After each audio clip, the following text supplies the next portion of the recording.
This is the Infatuasian podcast, the show where we talk about and to Asian creators that we love. This is Curtis, and on today's show, we'll be talking with Linda. Actually, how do you say your last name? Nguon? Nguon? Nguon?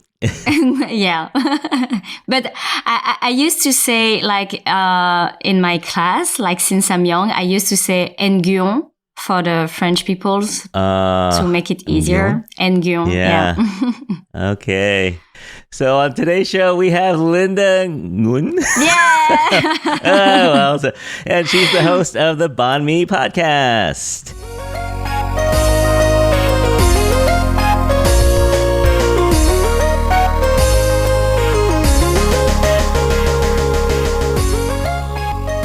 Hey everyone, how's it going?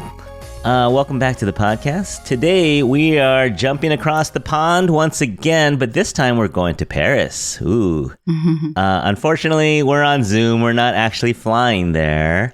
So we'll have to imagine that we are in a cafe or maybe a creperie. We're sipping on a cafe au lait. Or should we go to a banh mi store? Where should we go today? I will go for a banh mi store with a Vietnamese coffee. Yeah, lovely. And so you heard her voice. We are talking to Linda. Welcome, Linda. Bonsoir. Bonjour. Yeah, bonjour for me. Ouais, comment ça va, Curtis? I am fine, thank you. How are you? I'm very happy and I'm fine. Thank you, Curtis, for inviting me in the Infatuasian podcast. Yeah. Let me introduce you. So Linda is the host of the Banh Mi podcast. It's in French for any of you out there who listen to French or understand French. Mm. But if you look on Instagram, you'll see lots of Linda's reels are translated with subtitles. And now on YouTube, there are a good 3 or 4 videos in English. Yes. Full subtitles, yeah. Yeah, we are working on that, yeah. Mm-hmm. We're expanding into English, so the timing is good, right? So that's how I found Linda. I think your Instagram was recommended to me, and it was all in French, but then I noticed the subtitles, and I said, oh, this is interesting. And let's introduce your show. So your show is a show. Do you want to do your French introduction? Banh Mi, c'est le podcast qui explore le mélange des cultures occidentales et asiatiques. So it is a show that explores the mixture of cultures between, I guess, European or even American culture with Asian culture. Yes. And you have all kinds of different guests. Yeah, I've seen people, it's not just Asians who come on. You have people from France of all different backgrounds and races. Yes.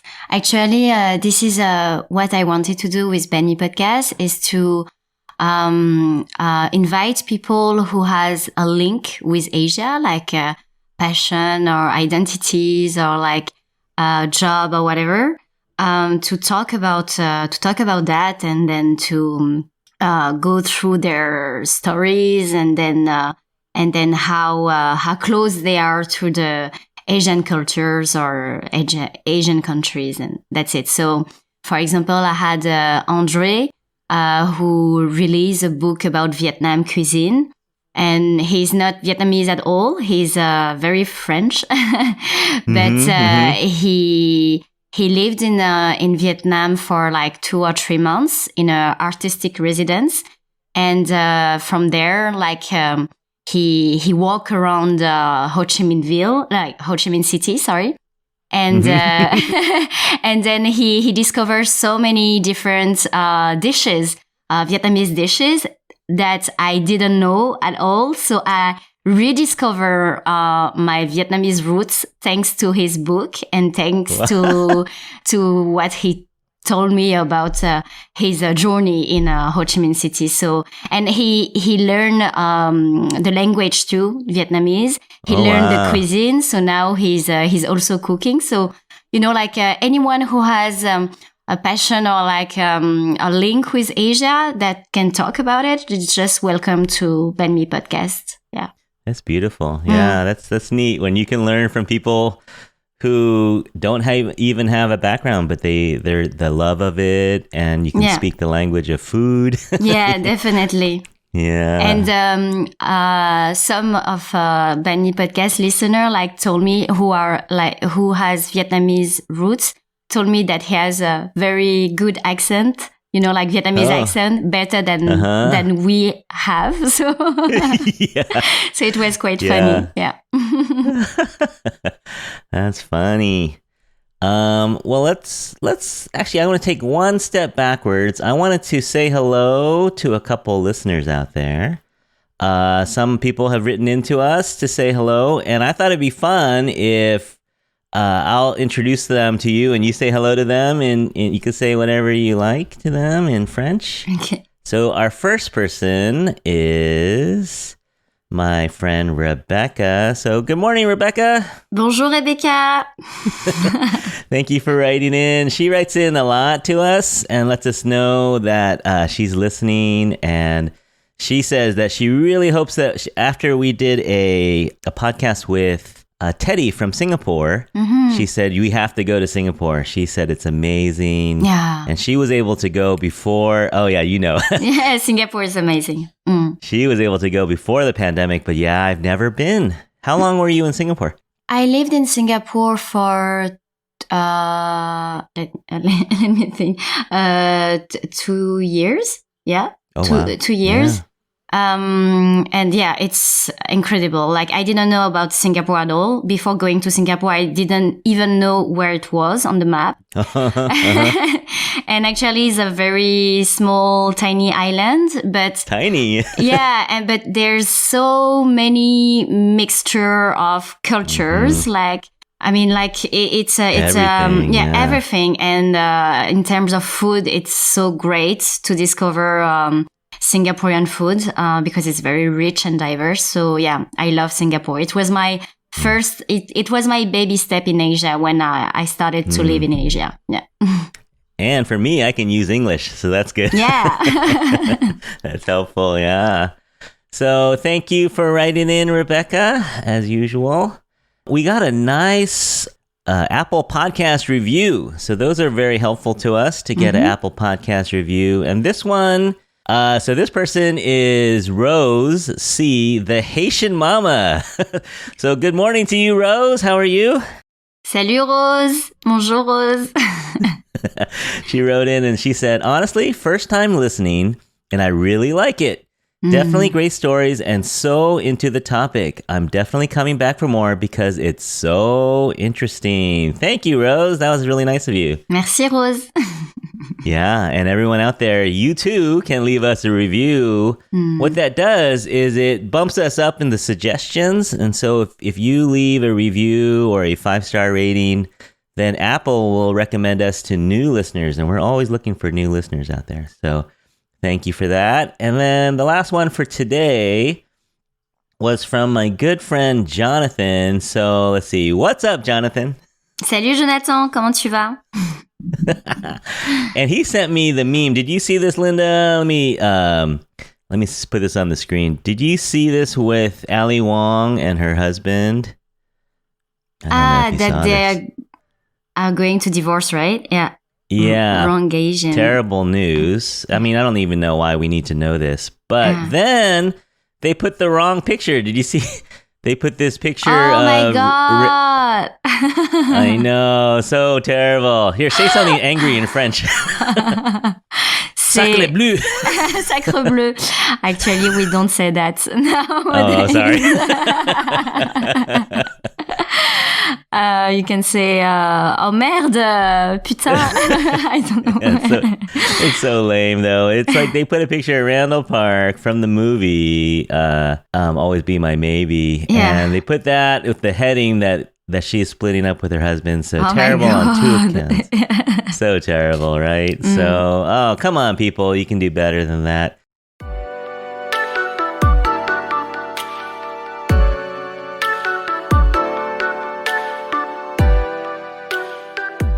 Okay, well, let's get into the show. So let's find out a little bit more about you. So where were you born? So I was born in France, so in a suburb of Paris. Yeah. So where is your family originally from? So my family is from Vietnam. They have like Vietnamese roots, but they were born and raised, both my parents, in Cambodia. Because at that time, like there were a lot of tradings and businesses in Cambodia. So there was like this communities of Vietnamese people who migrate from Vietnam to Cambodia to live there. And because of the genocide of the Khmer Rouge, so they needed to leave the country.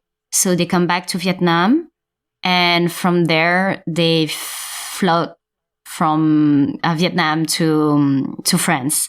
So they arrived in France in the late 70s. Yeah.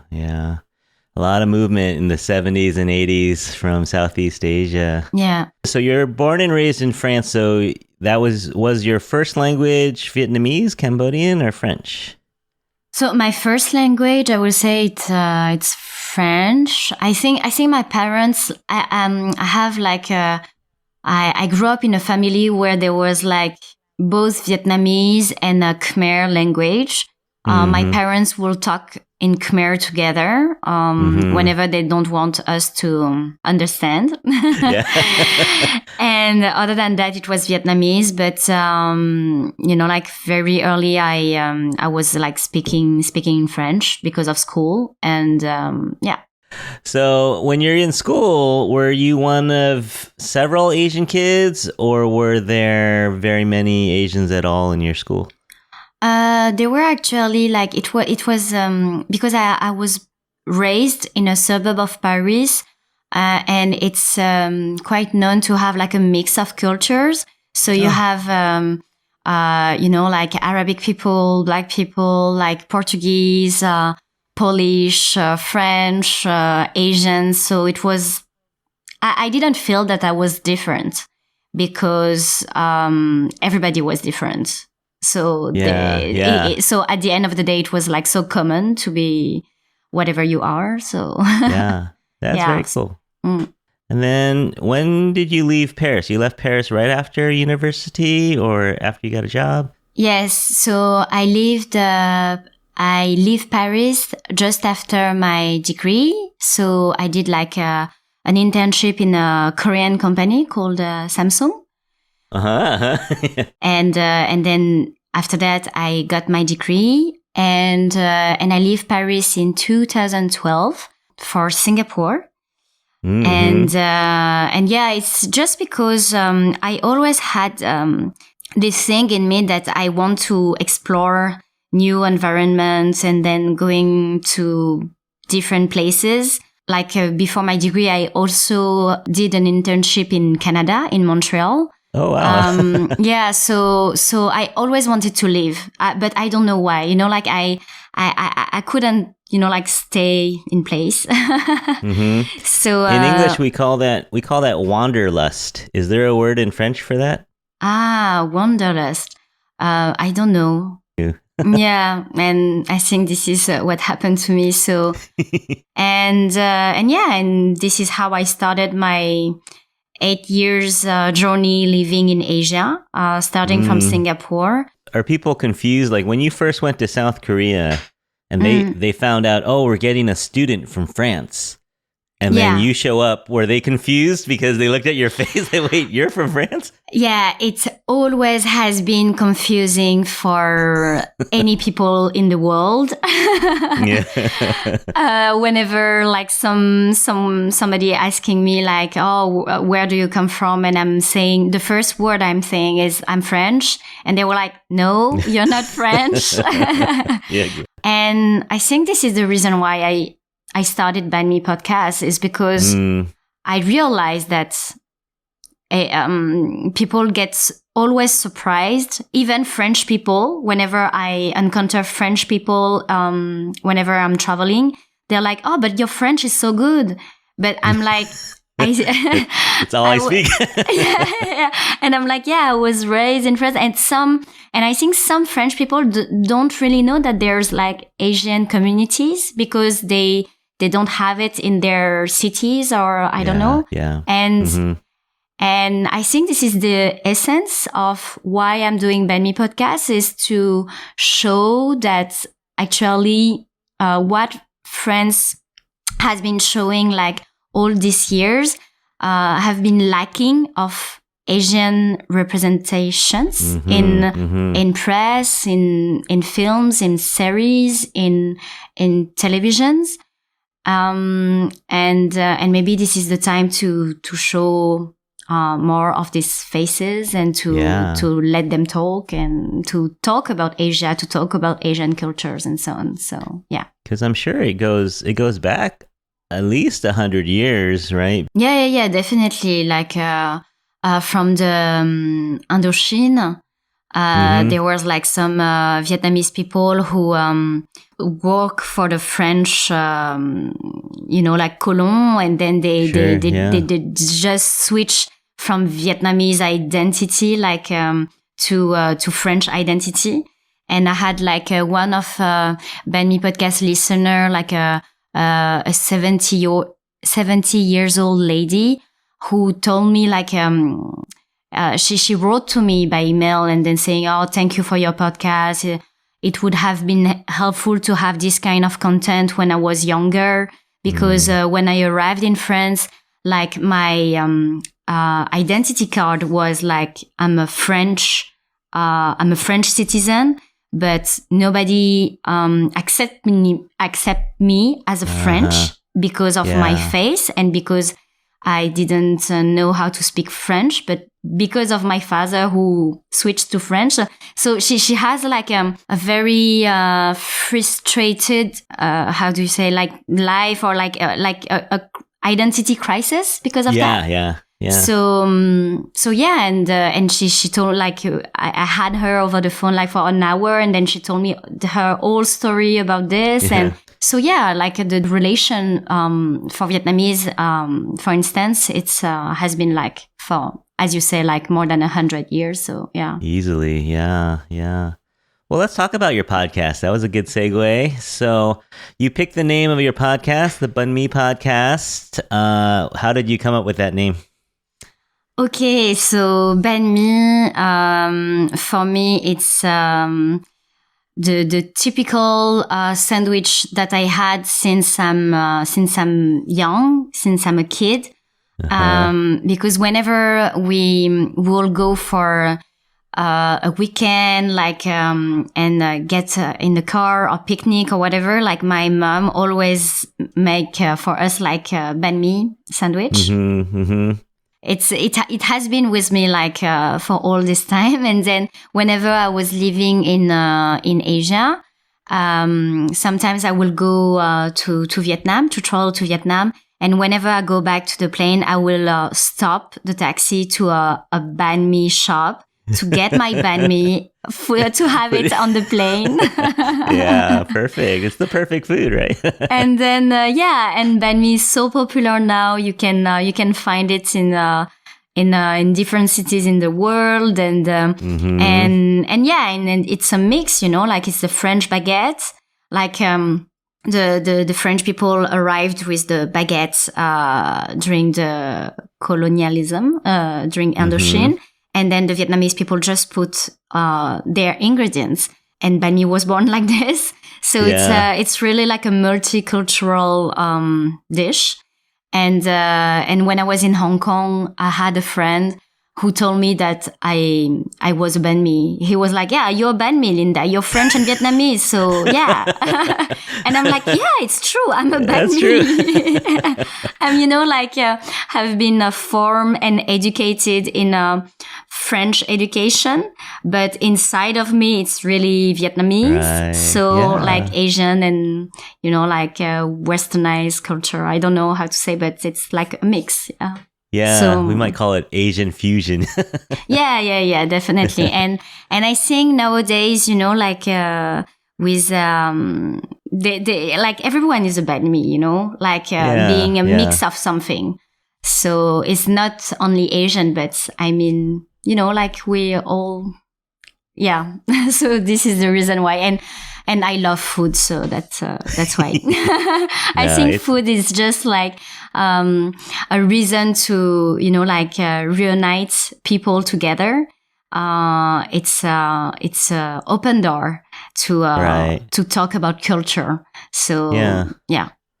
Well, we say that sometimes. We say breaking bread, right? You break bread with each other, you invite someone to your house. Yeah.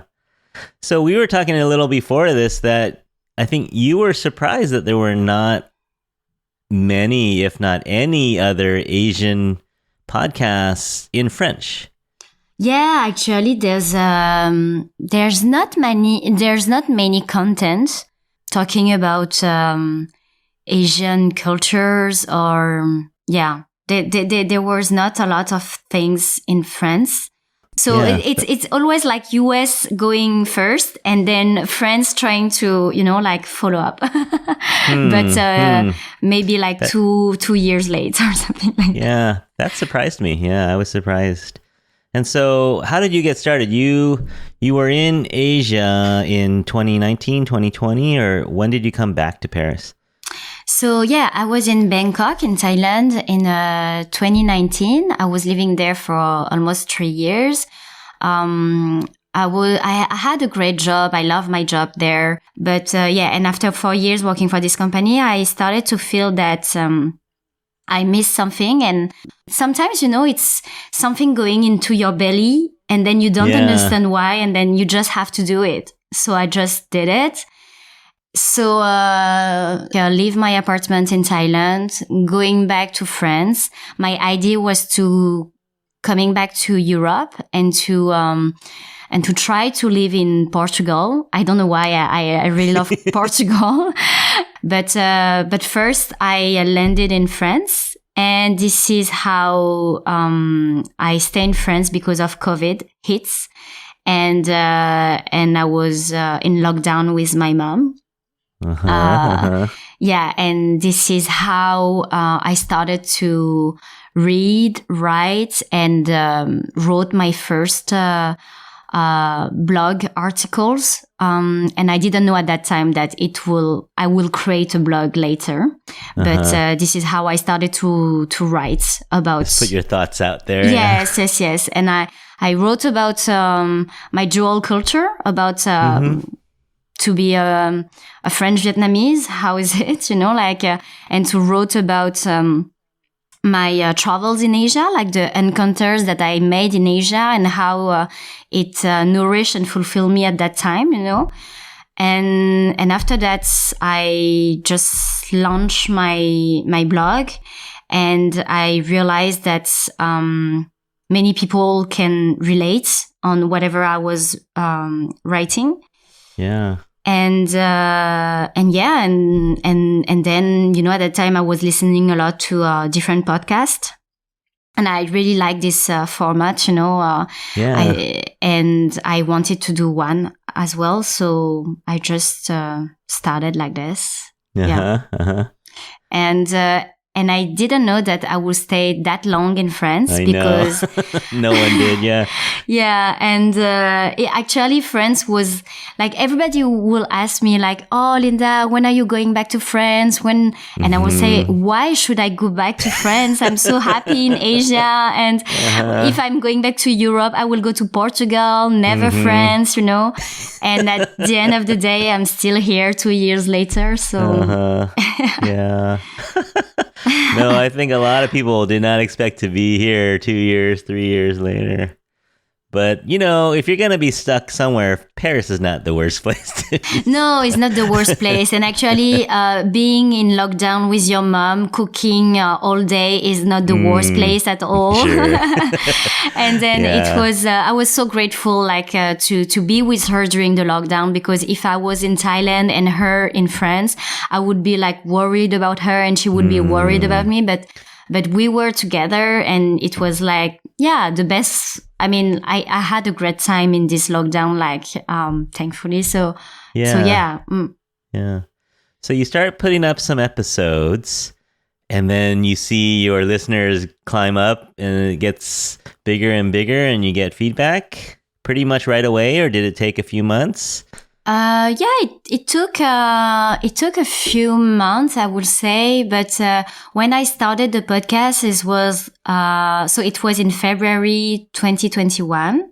and it was audio only. I started with mics and my Zoom, and I was releasing like one episode per week. Yeah, I mean, like it grew up like slowly, and people would be like sharing some episode, and people wrote to me about how they can. How they were like happy to have this kind of content for them to relate on their own stories and to reconnect with their roots. Or also like some people who are not Asian at all, but but because in my podcast we are talking a lot about finding our identity between mixed cultures, and these kind of things can resonate in other people who doesn't share the Asian cultures, like African or whatever. Yeah. But they can relate to being a little different, like being in a different culture. Yeah, not the majority culture. Yeah, definitely. And the thing is that, like the podcast it's talking about Asia and Asian culture. But what I really want to highlight in the podcast is that there's so many inspiring stories that we can listen and we can share. And and it's inspiring, and we have like a small part where we talk about Asia, but it's not only about that. Yeah. Yeah, it's interesting, because I barely understand any French at all, but I enjoy listening. Well, usually I'll watch the YouTube, just even if it's in French, but it's just I can tell that you are a curious person, just by watching you on YouTube and the kind of questions you ask, and you're not a professional journalist, right? You've never been trained in journalism. No, never. But you have a really great interview style, like the way you interview people. You can tell you're very interested in them. Yeah, thank you. I don't know. I think it's because, I think I always has been a curious person. And even when I was younger, I wrote in my journal that I wanted to be a journalist because I wanted to know more about the world around me. But because of I didn't see any Asian journalists, I told myself that I will never succeed in this career because why are you going to some kind of studies when you know that no one like you is doing that? So I didn't want to try. But I think, from very young age, I always has been curious, to know, like why, people are living in this home like this and why not in this other home, just question myself. And whenever I was traveling, when I was in Asia, it was like this. I really enjoy to talk to people. And so for me, it was like, I enjoy to talk to people. Why not sharing those stories to others so they can be inspired? They can be inspired as I can be inspired by them. So it's just, I don't want to just keep this for me. I just want to make other people like, benefits from those stories, So, Do you have so let's see, for those of us who speak English, the ones that you translated the actor Hip, yeah. He was there's a whole YouTube video, and it's all subtitled for us, and you go into his home and it's such a nice, just to look on his walls and to see his wife, and it was very, very interesting, and it's just very relaxing. That interview was very nice. Thank you. And then you interviewed the cinematographer Kaname Onoyama. Yes. Yeah. He's a cinematographer. That I met last summer, actually, Sebastian, who is helping me with all the Banh podcast videos now. He told me about him because like everybody on sets are talking about Kaname. Like, his job is so great. He's doing so many good sequences, plans, or I don't know what's the words for the yeah. But and I didn't know what was a cinematographer, like I didn't even know what was the job. And when I was looking at his work, I was like, wow. So he did like Ali Shaki's video, Underdog. He did like Yummy video of Justin Bieber.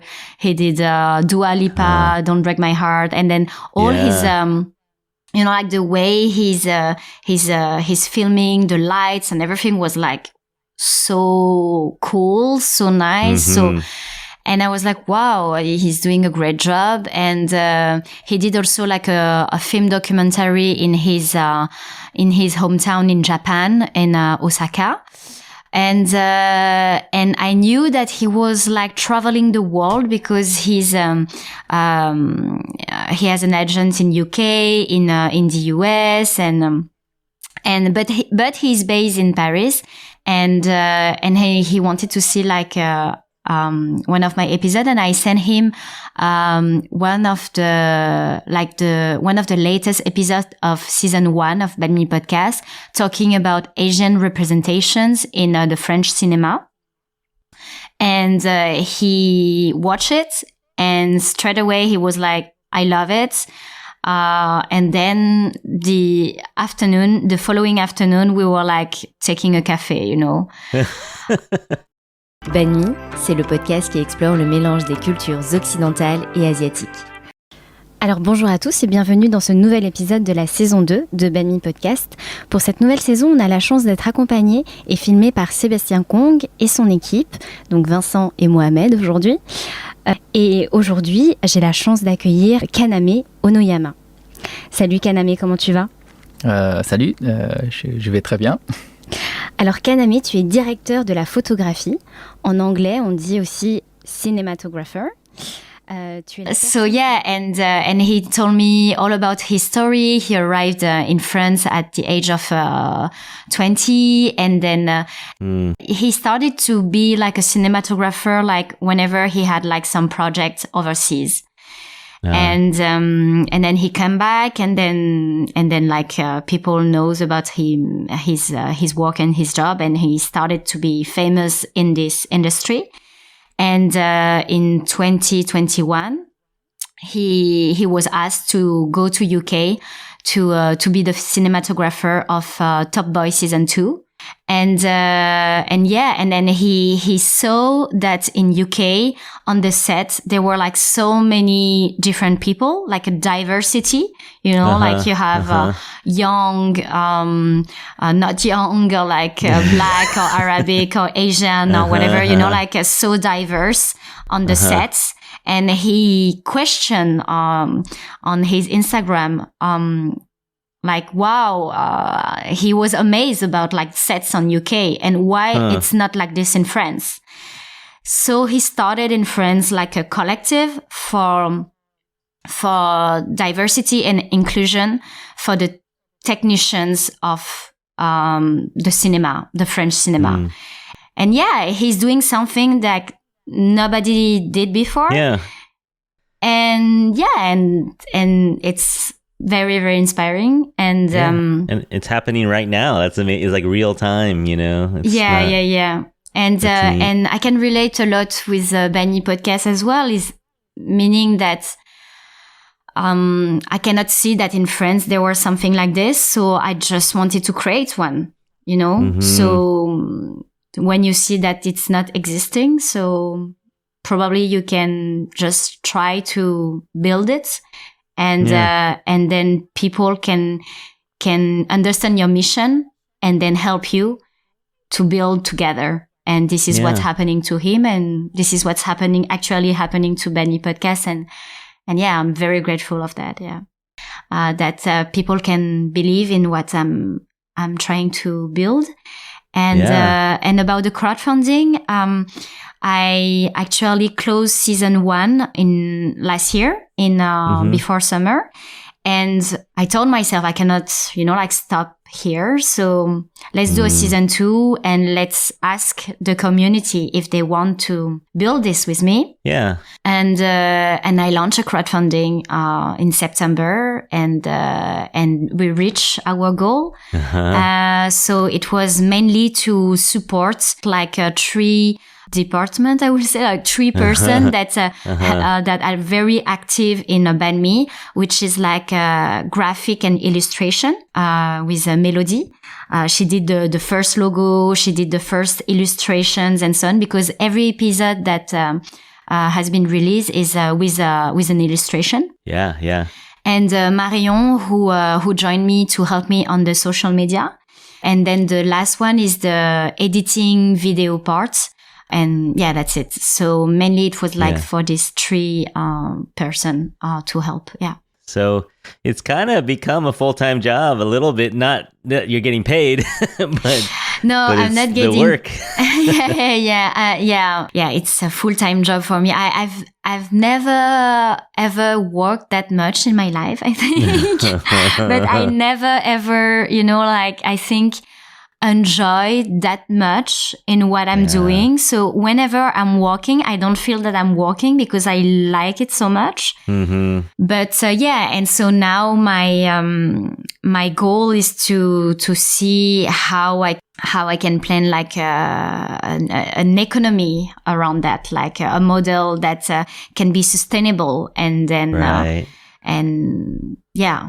because now we are all volunteers. But it will be good if if we can find a way to monetize. Monetize. Yes. Yeah, it's hard. Podcasting, well, YouTube is there, right? There are some people who do that, but you need to get like 500,000 subscribers. And podcast is hard, yeah, but you're ahead of the game for a lot of podcasters. So, congratulations so far, but yeah, lots more work, huh? Thank you. So, do you get feedback from all around the world? Do you get people from America and Australia, all over the world telling you that they listen? I get people, like mainly it's countries where there's like French speaker, like Belgium or Switzerland, Canada, in Montreal, for example. But I'm starting to get, like, you are the first one, like basically like English speaker who told me that you watch the IG videos on Banh Mi podcast, and I was so happy. I was like, wow, it's also it's worth doing the English. Yes, but actually, like when I started to subtitle in English, the main reason was like, I have so many friends that don't speak French. Oh, in and Asia. They don't, and they don't get what I'm doing. So maybe I will put it in English so they get to know more about my, like my activity. After that, I was like, and maybe we can create some kind of connections and building bridges between different countries, between let's say the Asian diaspora, that we have like the same interrogation, like same. We kind of, even you are in the US and I am in France. I think we always has been in this dual culture where we can relate how it was at home and how it was like at school, and this kind of things has no borders, like. Yeah. And today, actually, with social media and with the internet, like, we don't have borders. We can talk to any people all over the world. So I wanted to make Banh Mi podcast open, like everyone is welcome. And if it's even wider, as English speaker can understand what we are doing, it's cool, So it's beautiful. Yeah. Because I think you said you listened to our episode with Roxanne and Julia from Australia. Yes. And their experience in school and my experience in San Francisco and your experience in Paris. There's a lot of similarities, you know? Yes, it's definitely. And I really love this episode because even though it's like US and Australia, like for me in France, I can, you know, I'm like, oh yeah, I can feel the same way as well, you know, like even though it's not the same country, but yeah, that's great. And I didn't know about Zoom really until 2020, and we started I'm a teacher, so we were teaching on Zoom. Okay. But it's made it so much easier, to have a face-to-face conversation. Yeah. The time zone, we got to work with the time zone a little bit, but it's so great. So I think it's really wonderful that we can, like just connect with people like this. And I think, like with this kind of technology and the content that we're creating, we kind of create bridges between, and I'm sure you are. Your podcast is listened to other than the US, and and it's great. It's fun. We are really just happy to see you growing, and just really happy to see your podcast doing well. Thank you. Are you considering this as a career? Can you make a living? Is it hard, or what's the plan for you future wise? I don't know. I sometimes, when I think like very far ahead, it's a bit scary. I'm like, what I'm going to do with that? But yeah, it's like everything is so new for me. Like I've never been in the media before. like I'm not a journalist. I've never been an entrepreneur. And I'm back to France, so I after 8 years, so I need to reconnect and so on with like the French administration, like the French environment and so on. So sometimes I'm like, is it really my place here? Like is what I'm doing is really for me? And this doubt, as an entrepreneur, you have it all the time. All the time, yeah. But then when I get messages from listeners, or, like, for example, like earlier this week, I was in the event held by a Vietnamese organization, and I didn't know anyone there. But actually, like 4 or 5 people like recognized me because of Banh podcast. Oh, wow. And I was like, wow, I didn't knew that it was shared and known as far as, I didn't realize like the impact of my contents, and that people can listen to it. And then they really they really share with me very, very nice and kind words about what I was doing. And that people are, supporting me and saying like, you have to continue that because what you're doing, it's like necessary and so on. And I think, sometimes I don't know why I'm doing this, but I have to do it. Like a calling. Yeah, that's right. Yeah. So to be honest with you, I don't know, like in 1 year where I will be. But what I know is that I find something that makes sense to me. And I think and makes me happy. It's kind of my therapy, but it's also like others' therapy. So yeah, it makes sense, and I will just follow up with that. And and now Banh Mi is not only a podcast, but I'm also like organizing events. And in May, for example, I will co-organize with other party, like other association, one of the first Asian street food festival in Paris. Wow, and, really? Yeah. And I found it so cool to connect people together and to gather people together around culture and around the same, energy and. Yeah. Okay, so I gotta get an airplane ticket for May and fly to Paris. I would love to. Oh man, don't tempt me.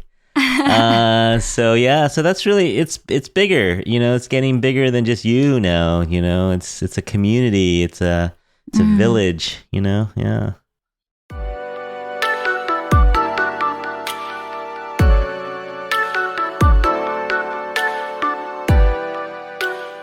Well, hey, just for fun, since I'm gonna fly to Paris in May, do you have a favorite Asian restaurant in Paris or a spot that we can go to? My favorite spots to get food in Paris will be like just to be easy. It's like the Chinatown of Paris is in the 13th district. So as we call in French, 13e arrondissement. And there's like a lot, like plenty of food there, like mainly Chinese, Cantonese, and Southeast Asian food.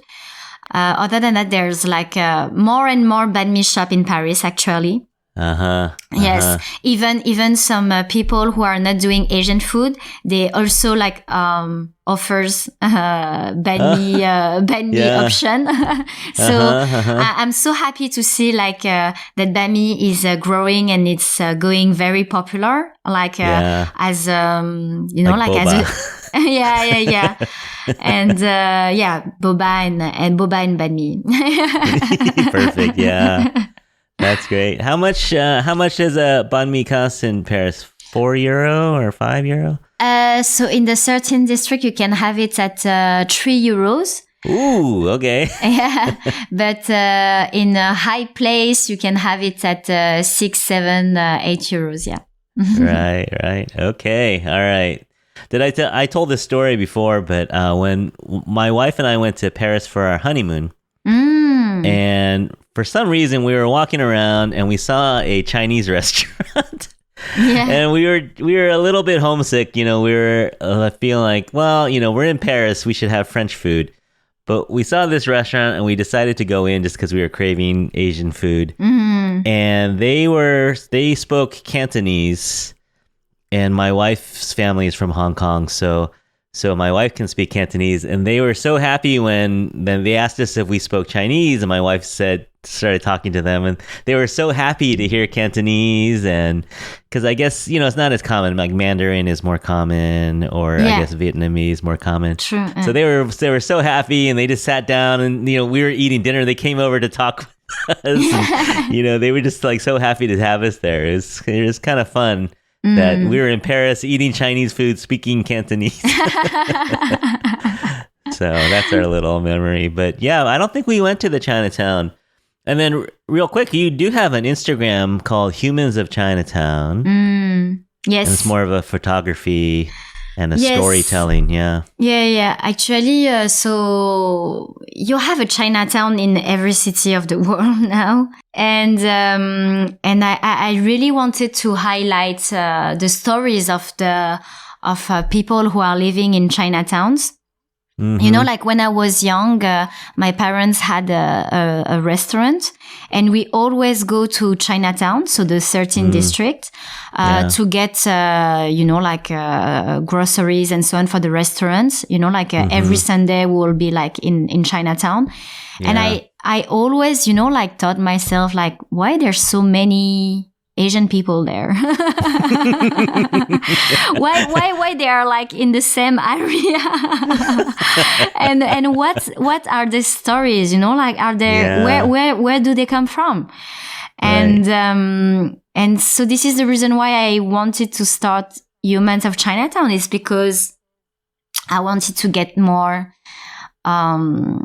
information, and I want to get to know more about the people who are living there, and it's and it's so many different stories, and I think I think it's because of my curiosity, you know, like, so I think I find an answer to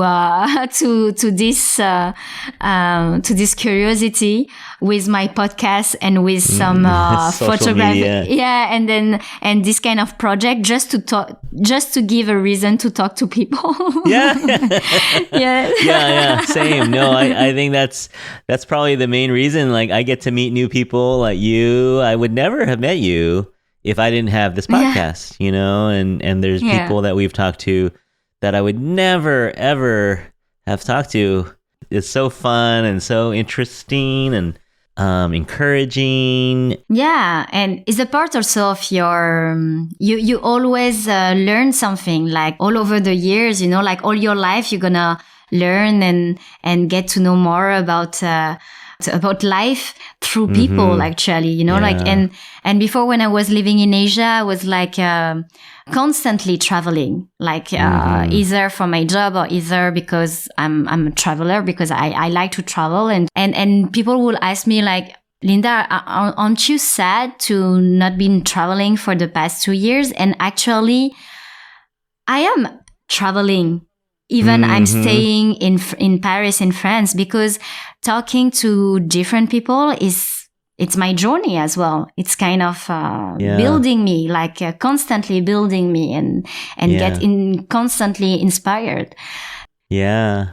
Well, this was so fun. So thank you for coming along, Linda. Thank you, Curtis. Oh, my pleasure. So that does it for this episode. Thank you to Linda for coming along, and please follow her at Banh Mi Podcast on, of course, all of your podcast apps, but also YouTube. And you can follow her Instagram and website, banhmiculture.com. Also, Humans of Chinatown on Instagram. You can find her all those places. Thank you all so much for listening out there. Did you learn something new? I hope so. That's one of the goals of this podcast, is that you learn something every episode. So follow us on Spotify or Apple Podcast or wherever you get your podcasts, and leave us a review, please, and a rating on Spotify or Apple. Thank you all for listening, and thank you, Linda. Thank you all. Thank you, Curtis. Thank you for inviting me. It was so cool to talk to you, like from Paris to San Francisco. It's great. Yeah. And Should we sign off in French as well? Ok, merci beaucoup de nous avoir écoutés. Merci Curtis pour ton accueil. On se voit très très bientôt. Excellent. So we'll talk to you again soon. Bye. Bye bye. Au revoir. Au revoir.